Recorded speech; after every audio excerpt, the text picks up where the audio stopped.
Now let's dive deep into this big LGBTQ story for today. I'm Buddy Fry, and let's queer up entertainment. This Coco, Peru mid-century modern scene was deleted, and here's why. In a twist that's left fans both delighted and dismayed, legendary drag icon Coco Peru has resurfaced digitally, at least after her scene was cut from the pilot of Hulu's Mid-Century Modern. Though Coco appeared on set and filmed her lines, her moment never made it to the screen.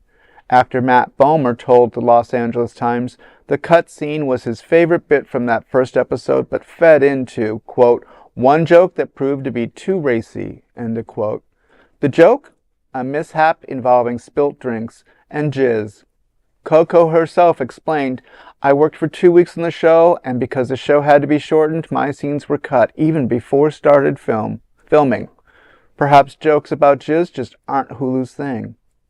The show's creator Max Muchnick and David Conan, who also worked with Coco on Will and Grace, were equally heartbroken. Muchnick wrote, quote, sometimes we are forced to cut a character we love because of time constraints, end of quote. But in a surprising move, the deleted scene was released on Instagram.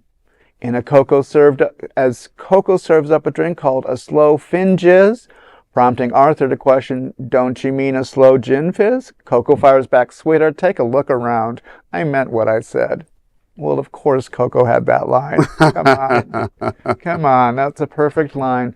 But it is kind of sad, but it was smart to release it on Instagram because now we can all enjoy it and we can all giggle and laugh and have a good interest, and it sure brings in a new people to see the show if they haven't already seen it.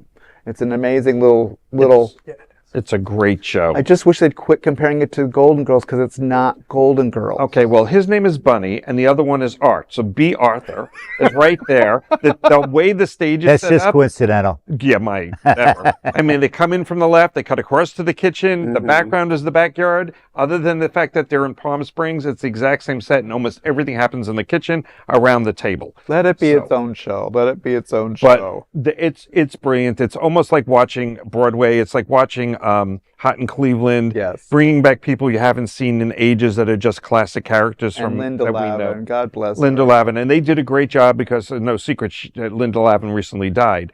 And one of the last episodes of the first season, they have to do a tribute to her because she's the mom that's playing a major role in this show. And they did a brilliant job of paying tribute to her. Because for a second I forgot she had died, and I was like, did she really die? Yeah. And looked it up. But it's a great show. It's great slapstick. It's great one-liners. I can picture all of us with our closest friends with these comebacks of, bitch, please. Yeah. It's awesome. What's equally interesting, we talked earlier about aging gay men or anybody in the community as they age. We kind of evaporate. We kind of fade into the background and become invisible. And it's kind of nice that as funny as it is, and all the quick little one-liners and all the silliness of it all, it also kind of respectfully brings older gay gentlemen, give them presence that we're, it's a comedy, but we're not the joke.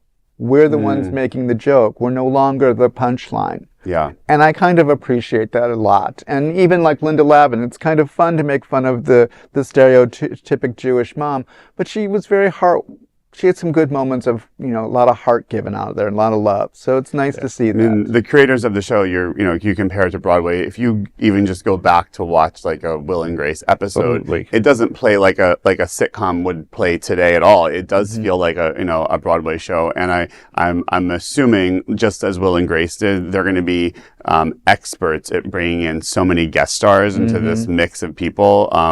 There's a lot of, they're really good at bringing in, from anyone from Cher, on Will and Grace. I mean, there were so many cameos. Cameos on Will and Grace can go on and on and on. And so I'm sure they're going to be able Cleveland, to do that was one of their big things, that they had all the great comedians and funny people from the past that suddenly reappeared and kind of brought to light. There's a lot of jokes in there that if you're a younger person, you would have no idea what they're referring to. Right. If they talk about Monica Lewinsky or whatever it might be, you're like, did they get that? Because it is so time sensitive or time appropriate for those of an older age that have, experienced things that younger people just don't know. And you would have only seen Will and Grace in repeats, I assume, because you're Yes. 29. Yes. 29. Yes. Pointed out earlier. Yes, but one of the things... No one hits you, by the way, at the table, Not much.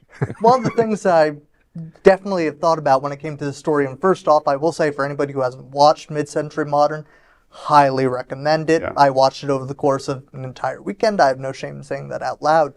But in terms of crossing the line, that is not the raciest thing we have seen on TV lately. No. Has anybody been paying attention to White Lotus? Yeah. Oh, yes. far and away. That is something, I watched that episode and I was like, okay, we definitely crossed a line there. This pretty tame compared to that. Oh, yeah. All right, no one kill me here. Uh-oh. I'm going to say something about promises. Nathan Lane. All right, Nathan Lane's over-the-top character and everything that he does is what we love about Nathan Lane.